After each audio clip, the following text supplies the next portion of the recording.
Hey everyone, sorry for the long break between videos. Man, I went through something is unbelievable. So they're going to be changing videos, and you'll see it in this one, and I'll expand a little bit more on it on another video. In fact, I'll probably just film it same day and then post it. Maybe a few days after, maybe a week after. We'll see. However, this video is what would you do if you're in danger while in a parking lot? Let's dive into it a little bit more. The storm, we rise up tall, survivors unite, we hear the call, mental strength, forged in the fires, physical power, our spirits never tire, we are the shield wall nation, stronger together. So, like the question I asked is, what would you do? What would you do when you're walking to your car at night in a parking lot and just something feels off? You look behind you, look over your shoulder, and you see a nefarious, maybe suspicious looking character following you. So, what do you do? Right? So, this is where a lot of us will make the wrong decision because most of the time we don't even recognize what's happening. We're not situationally aware. We're always in our phones. So, because we're not recognizing what happening, let's build this out a little bit. Let's say it's late at night, and most of the parking lot is empty. You're heading to your car, and you hear something. Maybe you don't, but something feels wrong. That just like, I feel like someone's watching me. That's what you feel. You feel that natural instinct of there's just something off. Maybe something's eerily quiet, something's a little too noisy, whatever it may be.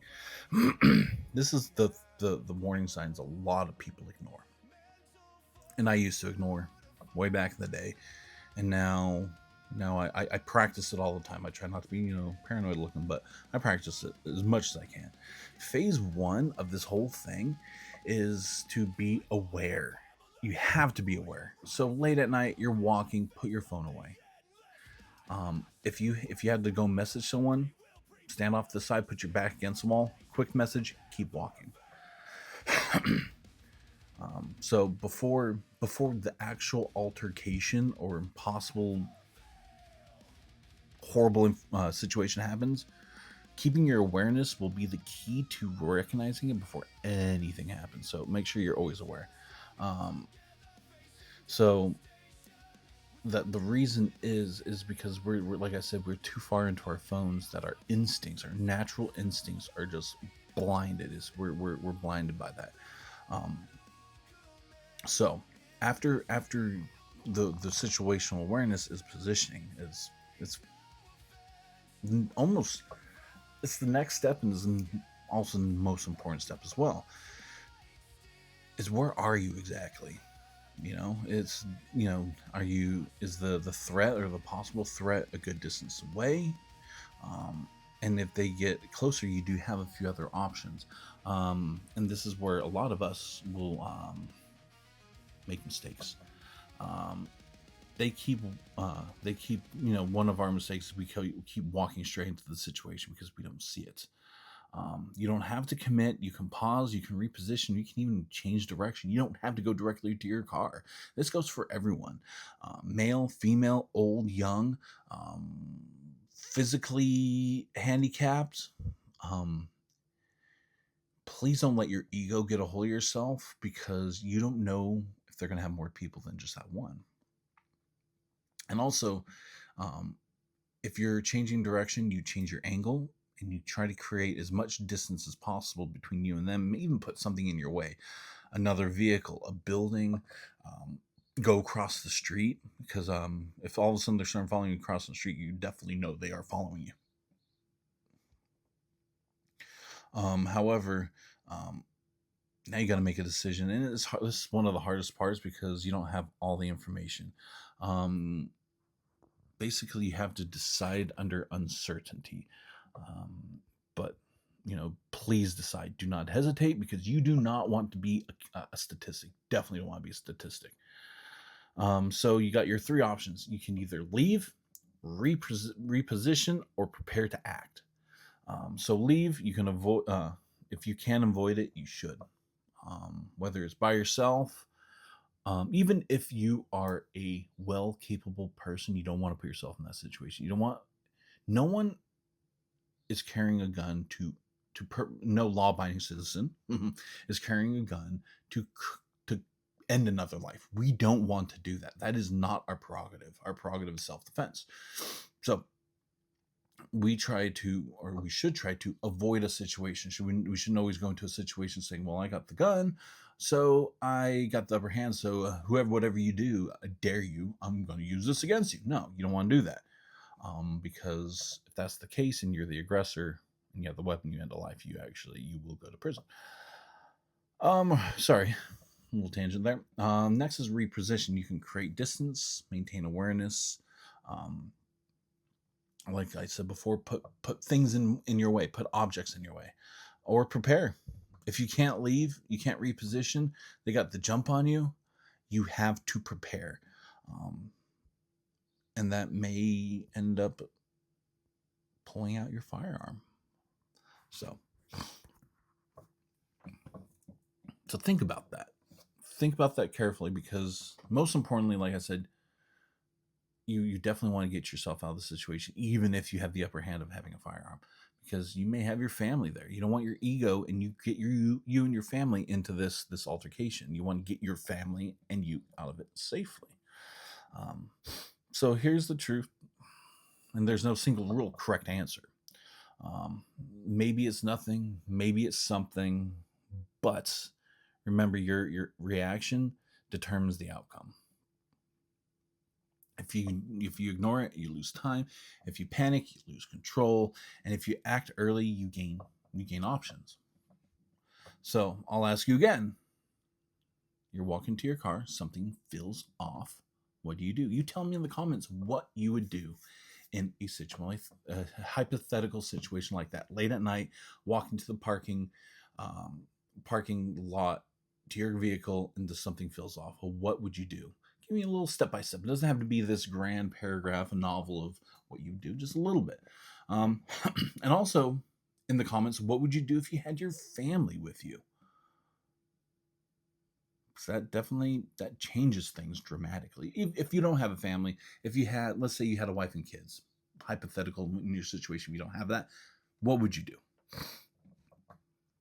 But remember, awareness buys time, and time gives you options. So you got to take that in consideration. Like one of my other videos, I hammer on that big time. Do not hesitate, because a reaction is better than a hesitation, no reaction. So before we close, I do want to spend a couple times talking about important planning and preparation. Also, as Christians, we understand the danger isn't always physical. Sometimes the greatest battle is spiritual, and the Bible has a lot to say about that. And these few scriptures I'm going to read, you can stay along and listen. These few scriptures I'm going to read pertains to what we talked about in this video. I first want to talk about the first scriptures. 1 Peter 5:8. It says, "Be sober-minded, be watchful. Your adversary, the devil, prowls around like a roaring lion, seeking someone to devour." So basically what Peter's doing is writing this to the Christians who are facing persecution and hardship. He warned that Satan is a real enemy who actively seeks to deceive, tempt, discourage, and destroy the believers. Well, let's break that down a little bit. Sober-minded. This doesn't mean to avoiding drunkenness. Not like you're drunk, right? It means you're clear thinking, you have self-control, sound judgment, and not being ruled by emotions like fear or hesitation. That's why we train. We practice this daily. Our situational awareness. We're constantly looking around, so we're practicing it. We see the danger. In a real world situation, let's say you're practicing and you can make believe a danger, right? Like some average guy on his phone with carrying a book bag. You perceive him as the enemy in a training situation. How are you going to avoid this person? People may look at you like, why is he walking like that? It's just a little training thing, right? Okay, wow, this broad daylight, but I'm going to assume it's nighttime. This guy with a book bag and he's on his phone. He actually is now wearing a hoodie and he's looking menacingly at me. right? You could always create a little situation, do a little training exercise, and then say, okay, well, how could I have done that better? Make something up, right? But anyways, I digress. So that's what he means by sober mind. And then it says watchful. So the Greek word means stay awake, stay alert, be vigilant. Um, and then it says Peter's telling Christians don't become spiritually complacent. Um, so let me read that once again. Be sober minded, be watchful. Your adversary prowls around like a roaring lion seeking someone to devour. So what we can do is pay attention, put into application of what we're trying to do here is pay attention to your surroundings. Don't walk through life distracted. Be aware of temptation, recognize deception, and guard your mind and your heart. The lion doesn't always attack the strongest member of the herd. It attacks the isolated, distracted, and unaware. And the herd doesn't mean the group that you're with. That the herd means the people, the strangers that you're walking around. If you're the weakest one because you have your eyes on the phone, he's coming after you, not coming after, maybe someone that's a little less smaller stature than you, that's vigilantly aware. Okay. Okay, let's see. I got a couple more. Let's see. Proverbs 27:12. The prudent sees danger and hides himself, but the simple go on and suffer for it. This proverb has two types of people, the prudent and the simple. The prudent is the wise, the observant, the forward-thinking. That's going to be you guys. The simple are the naive, the careless, and ignore the warning signs. That will not be you guys. That will not be you guys. You will be the wise. This verse isn't encouraging cowardice. It's encouraging wisdom.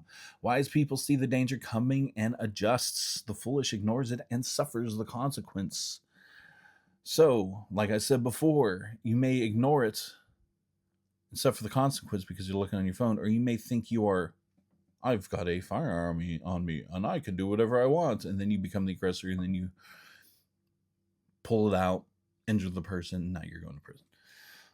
So here's a verse that kind of almost is in the preparedness kind of thing, like evacuating before a hurricane, having emergency supplies before shortages, recognizing suspicious behavior and avoiding it.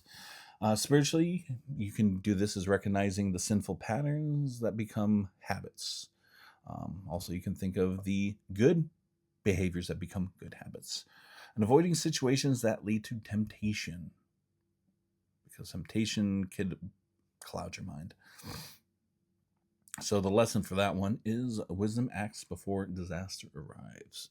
So let's do Ephesians 6:11. Put on the whole armor of God, that you may be able to stand against the schemes of the devil. Meaning, Paul is teaching the Christian life in a spiritual battle, because you also can do it in a physical battle as well. The devil rarely attacks openly. Instead, he deceives, he distracts, he divides, and he tempts. So, Paul then describes the armor of God as the belt of truth, the breastplate of righteousness, the shoes of the gospel, the shield of faith, helmet of salvation, and the sword of the Spirit.